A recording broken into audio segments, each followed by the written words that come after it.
సుఖీభవ తల్లికి వందనం లేట్ అయినా ఇచ్చేద్దాం అందరూ హ్యాపీ. రాష్ట్ర ప్రభుత్వం అమలు చేస్తున్న కీలక పథకాలకు సంబంధించి సీఎం చంద్రబాబు నాయుడు గారు తాజాగా కీలక నిర్ణయం తీసుకున్నారు.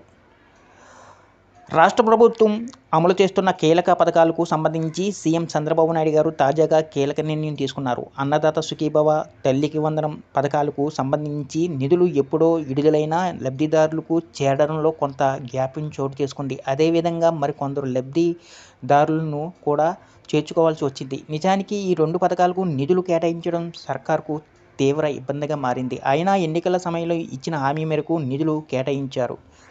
ఈ వీడియోని ఎక్కడ స్కిప్ చేయకుండా పూర్తి వరకు చూడండి. అలాగే ఈ వీడియో కానీ మీకు నచ్చినట్లయితే మీ ఫ్యామిలీ మెంబర్స్కి, ఫ్రెండ్స్కి షేర్ చేయండి. వాళ్ళకి ఇన్ఫర్మేషన్ యూస్ అవ్వచ్చు. అలాగే ఒక చిన్న లైక్ చేసి మా ఛానల్ ఎంకరేజ్ చేయండి. ఇక వివరాల్లోకి వెళ్తే ఈ రెండు పథకాలకు సంబంధించి అనుకున్న దానికన్నా ఎక్కువగా లబ్ధిదారుల సంఖ్య పెరిగింది. ముందుగా సర్వే చేసి కొందరు లబ్ధిదారులను ఎంపిక చేశారు. అయితే ఆ తర్వాత ఎమ్మెల్యేలు, ఎంపీలు సిఫార్సులతో జిల్లాలు, నియోజకవర్గాలలో లబ్ధిదారుల సంఖ్య మరింత పెరిగింది. అయితే అప్పటికే నిధులు కేటాయించిన నేపథ్యంలో కొత్తగా లబ్ధిదారులకు ఎంపికైన వారికి నిధులు సరిపోలేదు. దీంతో తల్లికి వందనం, అన్నదాత సుఖీభవ పథకాలకు సంబంధించి లబ్ధిదారుల దరఖాస్తులను పెండింగ్లో పెట్టారు. దీనిపై సర్వత్రా ఆందోళన రేగింది. కార్యాలయాల చుట్టూ తిరుగుతున్న లబ్ధిదారులు, కలెక్టర్ల నుంచి వినతులు, ఎమ్మెల్యేలు, ఎంపీల నుంచి కూడా విజ్ఞప్తులు పెరిగిపోయాయి. ఈ నేపథ్యంలో చంద్రబాబు ఈ లెక్కలు తేల్చాలని అధికారులను ఆదేశించారు. మొత్తంగా 332 కోట్ల రూపాయల వరకు అదనంగా ఈ లబ్ధిదారులకు నిధులు కేటాయించవలసి వచ్చింది. ఈ సొమ్మును కూడా ఇచ్చేయాలని చంద్రబాబు ఆర్థిక శాఖకు విన్నవించడంతో సదరు నిధులు విడుదలకు మార్గం సుగమం అయింది.